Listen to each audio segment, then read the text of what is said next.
को स्वतंत्रता दिवस की हार्दिक शुभकामनाएं देते हैं। साथ ही साथ विद्यालय के संचालक और सभी स्टाफ और हमारे जितने भी गणमान्य लोग यहाँ पर उपस्थित हैं उनको प्रणाम करते हुए स्वतंत्रता दिवस की हार्दिक शुभकामनाएं देते हैं। आज 79 साल हो गए हमारे देश को आजाद हुए। सवाल यह है कि हम स्वतंत्रता दिवस क्यों मनाते हैं, आखिर 15 अगस्त मनाया क्यों जाता है।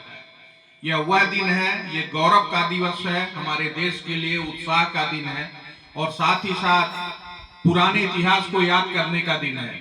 हम इस दिन याद करते हैं कि हमारे कितने पूर्वजों ने इस देश को आजादी दिलाने के लिए अपनी जान दी है। आज के दिन हमें इस देश की मिट्टी से उनके लहू की खुशबू आती है, उनके कुर्बानी को याद करते हैं और इस दिन हम सब मिलकर यह संकल्प भी लेते हैं कि हम अपने देश को एक मजबूत, विकसित और सशक्त देश कैसे बनाएं। उसको बनाने का अगर हमारी नजर में देखा जाए तो तरीका सिर्फ शिक्षा है।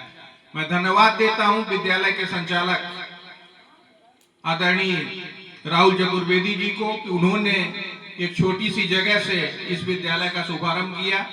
मैं इस विद्यालय के उज्जवल भविष्य की कामना करता हूं। आज स्वतंत्रता दिवस के अवसर पर तिरंगे के नीचे और हमें उम्मीद है कि यह विद्यालय आगे आने वाले समय में इस क्षेत्र में एक नया आयाम स्थापित करेगा। साथ ही साथ मैं बच्चों के साथ जितने अगर उनके गार्जियन यहाँ उपस्थित हैं उनको भी ये संदेश देना चाहता हूँ कि शिक्षा अगर समाज को आगे बढ़ाना है, क्षेत्र को आगे बढ़ाना है, गांव को आगे बढ़ाना है और अपने देश को मजबूत करना है तो उसका सबसे अच्छा साधन है शिक्षा। एक शिक्षित व्यक्ति ही घर हो, समाज हो या देश हो, उसका सही निर्माण कर सकता है। विद्यालय तो शिक्षा का एक माध्यम होता है। सबसे ज्यादा जरूरी शिक्षा तो उन्हें संस्कार की है, देश के संस्कृति की है और सामाजिक व्यवस्थाएं हैं, उस शिक्षा की आवश्यकता है और वह शिक्षा घर में मिलती है और वो माँ बाप शिक्षा देते हैं। तो आप सब लोग जितने लोग यहाँ पर उपस्थित हैं, मैं अनुरोध करूंगा कि घर में भी बच्चों का ध्यान रखा जाए।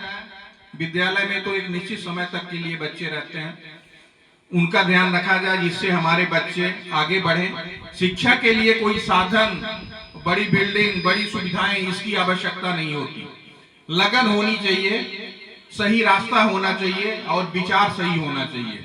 अगर हम सब लोग इस सिद्धांत और विचार पर अमल करें और अपने बच्चों को सही रास्ता दिखाएं, सही शिक्षा दें तो निश्चित रूप से यह छोटा सा गांव जरकटी रामशरण भी आगे आने वाले दिनों में रीवा जिले या मऊगंज जिले में अपना एक नया नाम और कीर्तिमान स्थापित कर सकता है। मैं एक बार पुनः आप सभी को स्वतंत्रता दिवस की हार्दिक शुभकामनाएं देता हूं और यह उम्मीद करता हूं कि एक अच्छे समाज और अच्छे क्षेत्र के विकास में यह विद्यालय अपना एक अमूल्य स्थान स्थापित करेगा और हम सब मिलकर इस विद्यालय के विकास में, इस क्षेत्र के विकास में कंधे से कंधा मिलाकर एक दूसरे का सहयोग करेंगे, जिससे कि हमारे छोटे से गांव और क्षेत्र का भी नाम रोशन हो। धन्यवाद। जय हिंद।